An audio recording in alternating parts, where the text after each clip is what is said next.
Right. Having talked about madness, tradition, and individual talent, within parentheses, madness, calling it, um, uh, you know, a priceless talent. Um, uh, Let me talk about Mark on the Wall, Virginia Woolf's, I call it Virginia Woolf's madness narrative. Okay, um, you know, there is one thing we need to recognize here. Um, uh, what is Virginia Woolf doing here in the story? Actually, that's the idea. It is very radical. In 21st century, it may not look radical, but in early 21st century, this was such a radical literary feat. Um, Tradition demanded that story has a logic. Uh, Maybe a character is introduced, a plot is introduced, and there is a complication.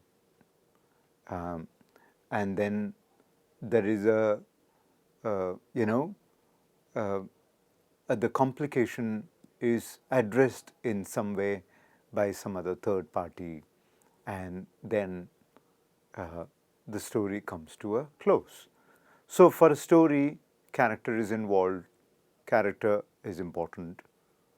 Plot, uh, something happens, after that something happens, after that something happens. It keeps on going.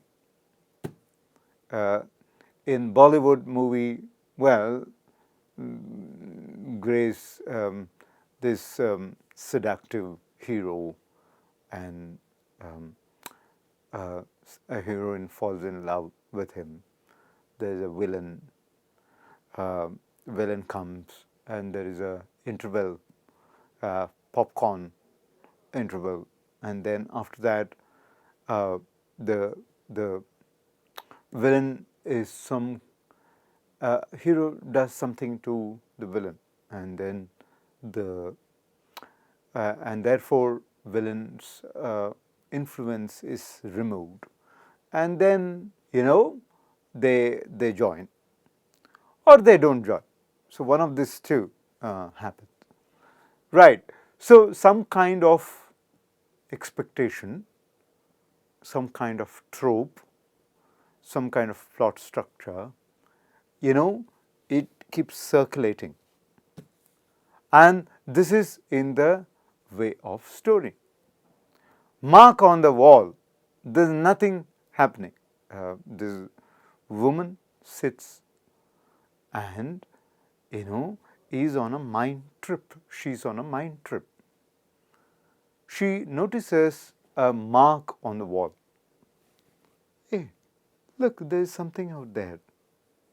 What is happening? But then she ignores. She goes into her mind trip. In a way, visceral. She feels um, her body and mind, everything is involved. So she goes on to a bright light, crimson light uh, uh, out there, makes her remember her childhood. When she remembers her childhood, um, all the violence related to it, state violence, men's rule, pageantry, color, royalty, rules, games, honors, everything go by in her head. And then she she comes back only to be, alerted to the fact that she is on her own, and some person comes. Okay, I'll go and bring a newspaper. Maybe that person is a companion. So he let's assume that it's he he reminds her that all the events that happened in the story is her mind's own travel. If there is a reality, there are two things. He appears in front of her. So does appear the mark on the wall there. Then, after close examination, she knew that it is the snail on the wall. A symptom that it is,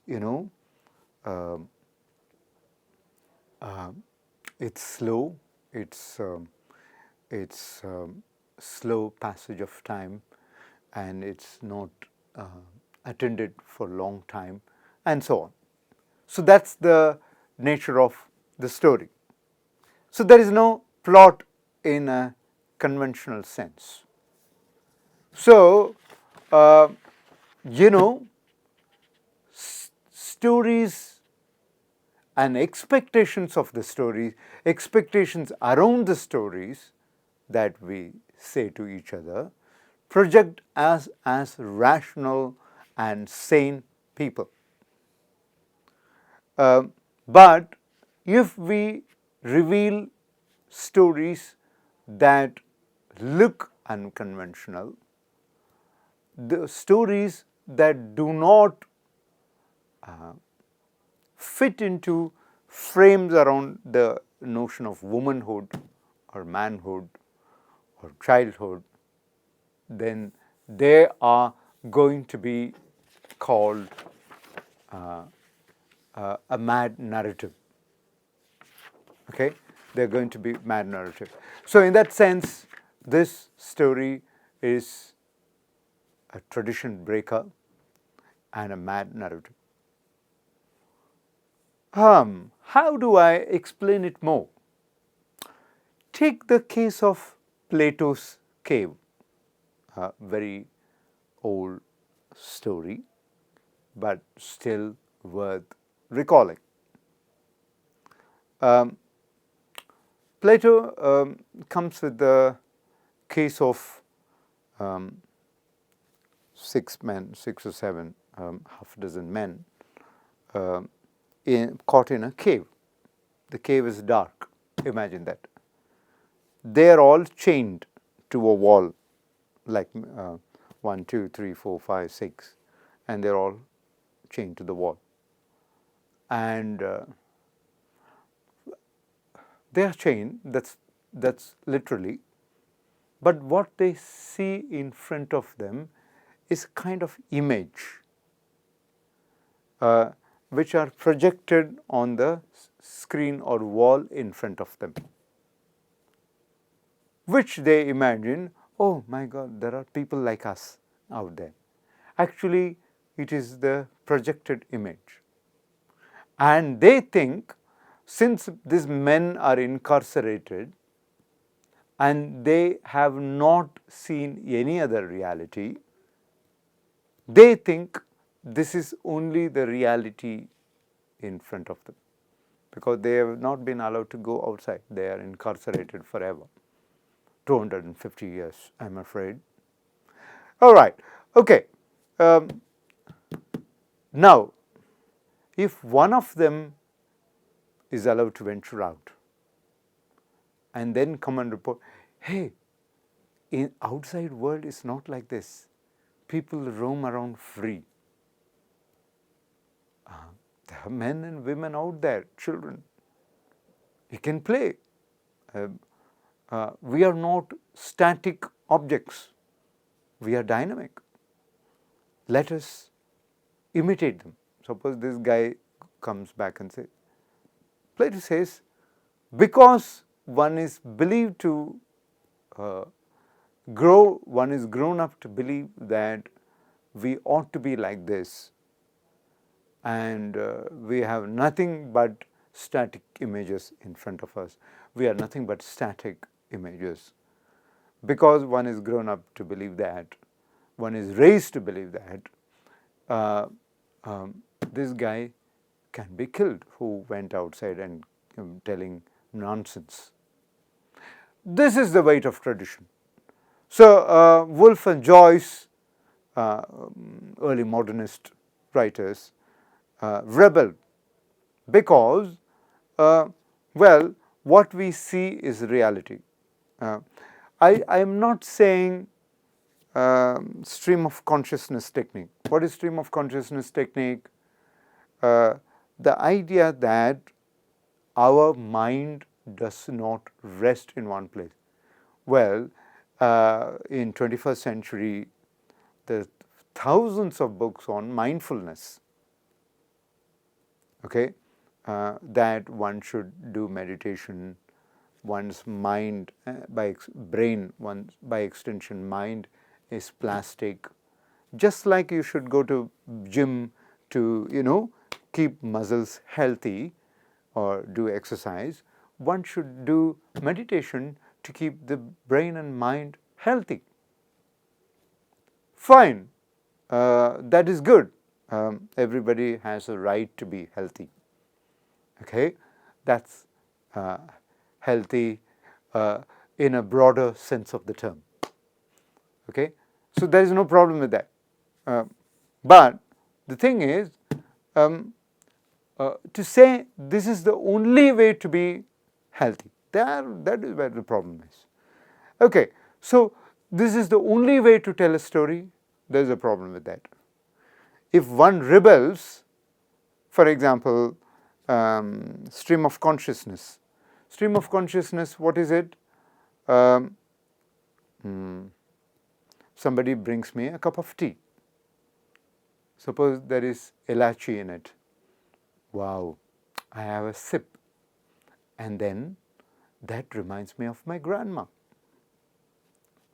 And my image of my grandma takes me to my childhood play with her. My childhood play with her takes to my neighbor boy, Raja. And then Raja, my kite play with him. And suddenly somebody rings a bell, and that it brings me back to the current reality where I am standing and giving a talk to you. Oh my God. Right. So if one were to keep circles and concentric circles of narrative that involve childhood, grandma, Elachi tea, Raja, this and that, without logical structure, predictable structure, then what else one would call it? It's a madness narrative. Well, so concentric circles of concentric flow of thoughts as they happen in the regular mind, art is trying to capture it. And that's called stream of consciousness technique. So Woolf and Joyce, they perfected it, and that is why I'm here. I mean, to talk about it. What I'm saying is, Woolf's contribution, Mark on the Wall, I strongly recommend that you read this story, and it is free on net. It is about such concentric circle and intricate flow of thought from one thought to another, and that has its own logic, and that logic violates traditional method of storytelling. Okay, well, that said, madness,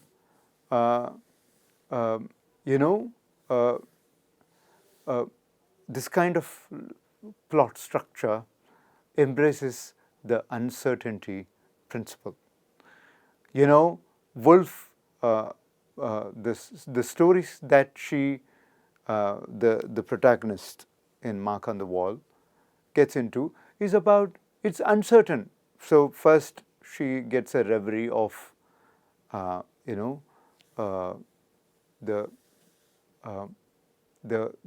what she sees in front of her, but it goes on and on, because she goes into childhood, and childhood takes to something else, and so on.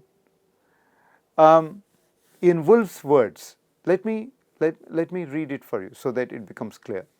The writer seems constrained not by his own free will, but by some powerful and scrupulous tyrant who has him in enthralled to provide a plot, to provide comedy, tragedy, love, interest, and an air of probability embalming the whole. Wow. So, she could have written something like about this woman. Maybe the woman who was sitting there could have had a fight with this guy who was about to bring the newspaper. Then they could rewind together some conflict that they had in the past, and then they reach some kind of understanding that they should get along. No, she did not do that. She embarked on this journey of idiosyncratic journey of the mind. So, what did I say so far? One is that madness in a literary feat, in a literary sense, could mean coming up with stories that feel unconventional, that feel unacceptable, and that feel illogical. That's the first idea. Second, madness also celebrates out-of-the-box thinking. Remember, any time in the world, any epoch, folks who thought out of the box, out of their own epoch, always were considered evil, dangerous, and mad. And many were eliminated for that reason. And usually, women are more vulnerable because traditional patriarchy finds it hard to digest women who say enough is enough. I can think 100 years ahead of you. So they can be potentially eliminated. So that's the problem. Right. Now, what else is happening in this story? Well, in what way, what else we can say about Mark on the Wall as a madness narrative? Well, let me have I have the following thing also to be explained about Mark on the Wall. Yeah, madness as the edge of empirical reality.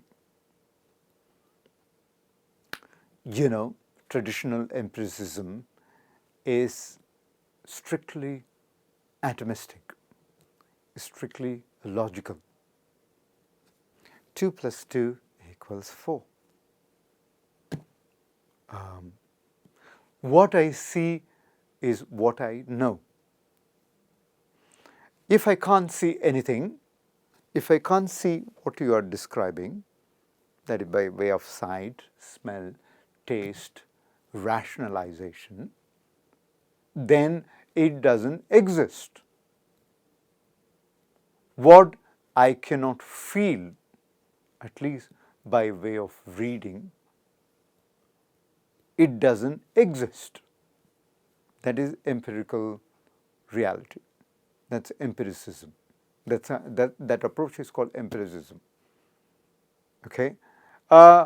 Every society has strict empiricist traditions in its fold. Okay?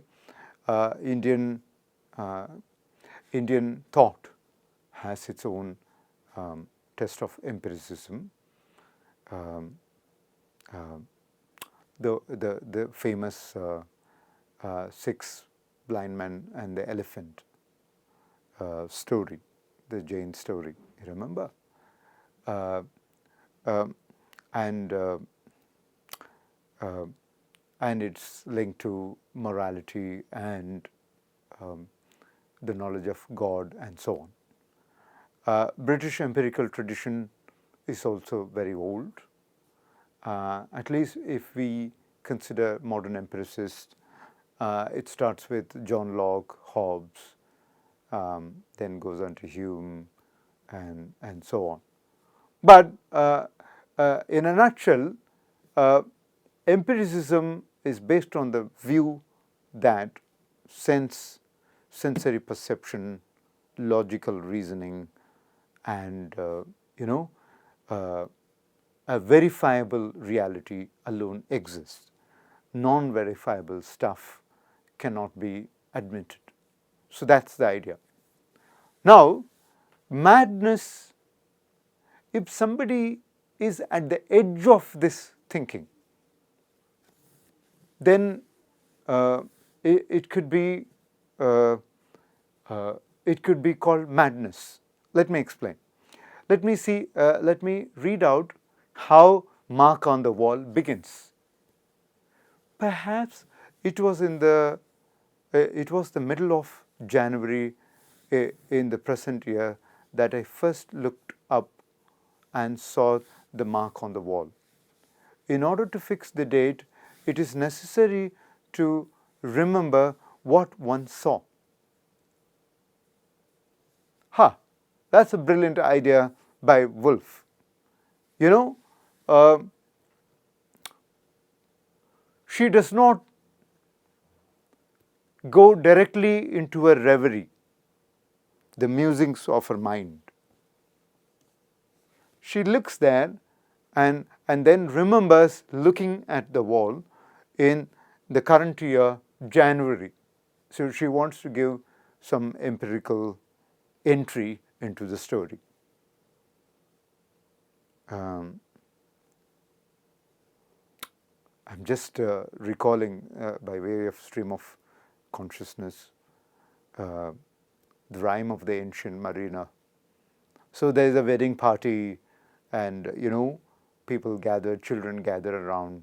One man with a beard, he will come and say something, and he has a attractive, magnetic eyes. So when he could say the story, he mesmerizes all the children to listen about, children and elders and all the guests about his great adventures into seafaring. So like that, Woolf, the narrator of, she sees something, mark on the wall, and crimson brightness coming from the window, and that takes her into a thought trip, and that goes. However, when I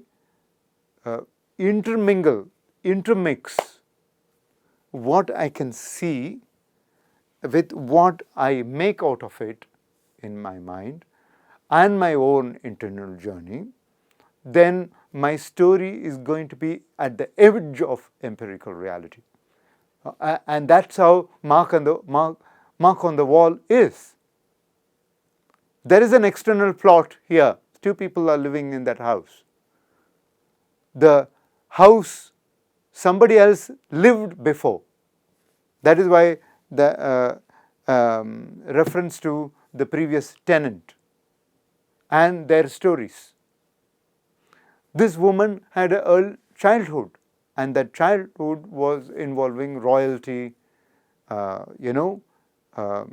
pageantry, cavalcade, war, and so on. So there is a plot there. But at the edge of the plot, something else is intermixed. The narratives of the mind, narratives, logical, illogical, fantasies, imagination, dreams, delusions, everything is mixed in a curious mixture, and they have their own concentric circles. So, if there is anyone who live at the edge of the empirical, somewhere bordering it, somewhere not into it, but out of it, at its edge, they will be called mad. And the narratives that flow from it would also be called mad narrative. Okay, what else is the reason I would like to call Mark on the Wall as madness narrative? I would call madness as a response to systemic and chronic violence. You know, prisons, torture houses, famous critique and human rights activist Shokufe, she talks about people pretending to be mad, people inventing themselves an alternative reality, people, living in the alter ego to handle something like torture. I'm not going to make such claims about this story. However, we have to acknowledge the idea that the concentric circles of narratives here, the narrative trip that happens from childhood to cavalcade, the masculine world, then the childhood world, then the pageantry, then the World War, then the patriarchal order, then back to the Mark on the Wall, then the guy who is going to bring the newspaper, then the tenants who lived before. That kind of travel that happens here is actually a response to the weight of tradition on her. In what way Woolf is rebelling here? Well, there is this tall tradition by dead male writers, Shakespeare, Milton, Matthew Arnold, and so on, who would say, well, starting from Aristotle, let's say, would say, write into tragedy, write into comedy, write yourself into the great essay tradition by Francis Bacon, write yourself into story tradition. Don't violate the grammar. Find your individual expression. We don't have problem, but don't violate the grammar and the poetics that has been established. So that is a huge stranglehold, similar to what I was saying about the Vedmeta. So, in other words, it's about madness can come as a systemic response to a stranglehold. In torture houses, jails, and where people say incarcerated, I said they create alternative realities to handle violence.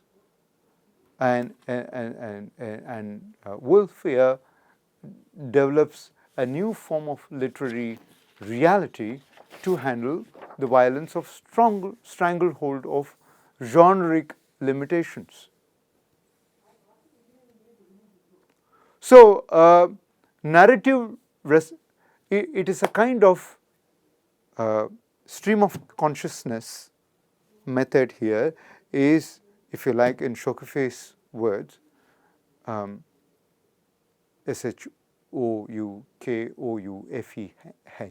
shokufe, is a response ability to the violence of tradition.